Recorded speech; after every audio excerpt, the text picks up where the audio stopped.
So hello students, so ఇవాళ headlines ఏంటంటే inter results అనేటివి మనకు ఫైనల్ డేట్ అనేది వచ్చేసింది. అదేంటంటే 22 అంట. 21 అన్నారు ముందు, కానీ ఇప్పుడు 22కి ఫైనల్ డేట్ అయితే వచ్చేసింది. So no more postpone. So ముందుగా please subscribe to our channel.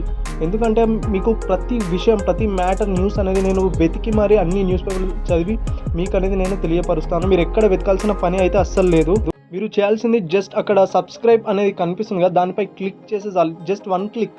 ఈ యొక్క వన్ క్లిక్ వల్ల మీకు ఏంటంటే ప్రతి సమాచారం అనేది మీకు నోటిఫికేషన్ ద్వారా వస్తుంది. సో మీరు ఎక్కడ చూడాల్సిన అవసరం లేదు.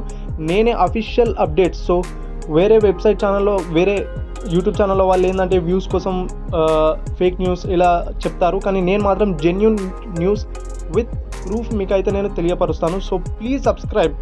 వీడియో అయితే చివరి వరకు చూడండి. సో చివరికి మీకు వీడియో చివరిలో నేను మన ఫ్రెండ్ యొక్క రిజల్ట్ అనేది హాల్ టికెట్ నెంబర్ లేకుండా జస్ట్ నేమ్తో ఎలా చూడాలో నేను తెలియజేస్తాను. సో విషయానికి వస్తే, ఇంటర్ ఫలితాలను ఏప్రిల్ 22 తారీఖున విడుదల చేయనున్నట్లు ఇంటర్మీడియట్ బోర్డు అయితే ప్రకటించింది. డిప్యూటీ సీఎం గారైన బట్టి విక్రమార్క సార్ గారు అయితే ఆ రోజున రిజల్ట్స్ను వెల్లడించనున్నారు. సో మనకు ముందే తెలిసి ఏంటంటే మార్చి 5 నుంచి 25 వరకు పరీక్షలు అనేవి జరిగాయి.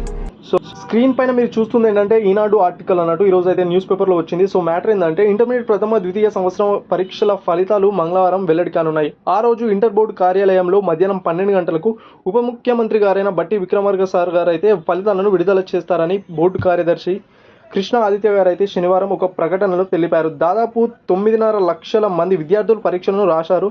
సో ఈ యొక్క వెబ్సైట్లో అయితే మనం చెక్ చేసుకోవచ్చు. సో ఇది ఫ్రెండ్స్ ఇవాళ న్యూస్. Please subscribe. నెక్స్ట్ వీడియోలో మనం ఫ్రెండ్ యొక్క రిజల్ట్ ఎలా తెలుసుకోవాలో చెప్తా.